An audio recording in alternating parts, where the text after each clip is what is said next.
আজকে খুব সহজ উপকরণ দিয়ে বানাবো দারুণ মজার সুজি আলুর পকোড়া।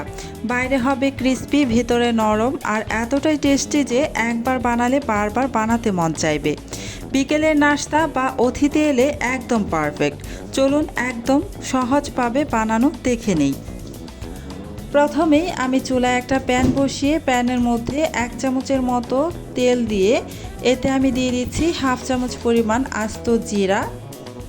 জিরাটা একটু ফুটে ওঠা পর্যন্ত আমি ভেজে নেব।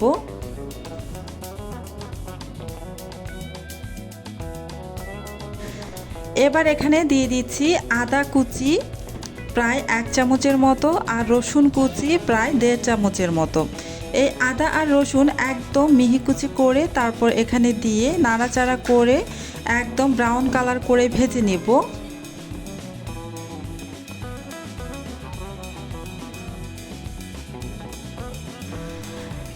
এখন এতে দিয়ে দিলাম 1 কাপ পরিমাণ সুজি, দিয়ে দিচ্ছি 1 টেবিল চামচ পরিমাণ আটা।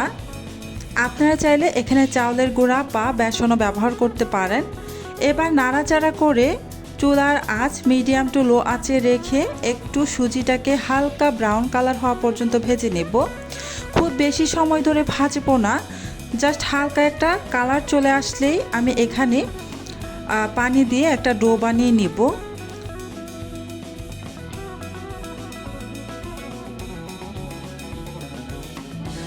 সুজিটা ভাজা হয়ে গিয়েছে, এবার এখানে দিয়ে দিচ্ছি পানি।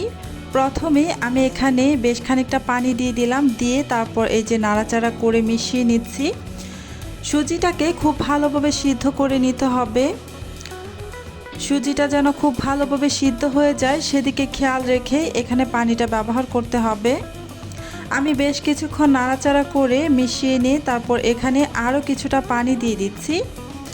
আমার এখানে এই সুজির ডোটা বানাতে মোট 1.5 কাপের মতো পানি লাগবে। অনবরত নাড়াচাড়া করে সুজির ডোটাকে বানিয়ে নিতে হবে। চুলার আঁচ অবশ্যই মিডিয়াম টু লো আঁচের মাঝামাঝিতে রেখে এই ডোটাকে বানিয়ে নেবেন, তাহলে পারফেক্ট একটা ডো বানাতে পারবেন। চুলার আঁচ যদি বাড়িয়ে দিয়ে এই ডোটা বানান তাহলে কিন্তু খুব দ্রুত পানিটা শুকিয়ে আসবে আর এই সুজিটা সিদ্ধ হতে চাইবে না। অবশ্যই খেয়াল রাখতে হবে সুজিটা যেন একদম পারফেক্টভাবে সিদ্ধ হয়ে যায়। আমি অনবরত নাড়াচাড়া করে চুলার আঁচ একদমই মিডিয়াম টু লো আঁচের মাঝামাঝিতে রেখে এই যে ডোটাকে আমি বানিয়ে নিয়েছি। ডোটা এই যে এরকম শক্ত হবে, খুব বেশি নরম বা খুব বেশি শক্ত করা যাবে না। ডোটাকে আমি নামিয়ে বেশ খানিকক্ষণ সময় ঠান্ডা করে নিয়েছি। এমনভাবে ঠান্ডা করে নিতে হবে যেন হাত দিয়ে ধরা যায়।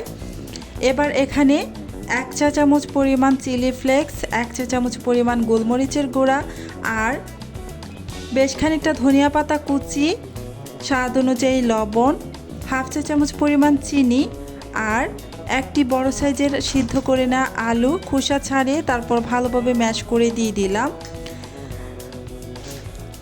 দিয়ে দিচ্ছি 1 টেবিল চামচ পরিমাণ সয়াবিন তেল। সমস্ত উপকরণ আমার দেওয়া হয়ে গিয়েছে। এবার আমি খুব ভালোভাবে হাতের সাহায্যে মেখে নেব। সমস্ত কিছু একসাথে ভালোভাবে মেখে নিতে হবে।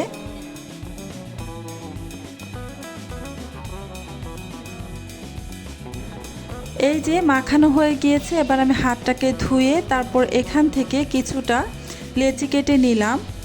এবার এখানে একটি বড় সাইজের পাইপের মতো করে বানিয়ে নিব। তার আগে হাতের মধ্যে কিছুটা আমি সয়াবিন তেল মেখে নিব, এতে করে এই পাইপটা বানাতে খুব সুবিধা হবে। হাতের মধ্যে বা পিঁড়ির মধ্যে একদমই আটকে যাবে না। এই যে হাতের মধ্যে তেল মেখে নিয়ে তারপর এই যে লম্বা একটি পাইপ তৈরি করে নিচ্ছি। এভাবে লম্বা একটি পাইপের মতো করে তারপর একটি ছুরির সাহায্যে আমি কেটে নিচ্ছি। এই যে দেখতেই পাচ্ছেন একদমই সহজ। এবার হাতের সাহায্যে একটু এই যে আঙ্গুল দিয়ে এভাবে একটু লম্বাটে করে দুই পাশে একটু সমান করে নিচ্ছি। এই তো এইভাবেই আমি সবগুলো নাস্তা বানিয়ে নিব। এই নাস্তাগুলো বানাতে খুবই কম সময় লাগে। হাতে যদি মাত্র 10 মিনিট সময় থাকে তাহলেই কিন্তু এই নাস্তাগুলো বানিয়ে নিতে পারবেন।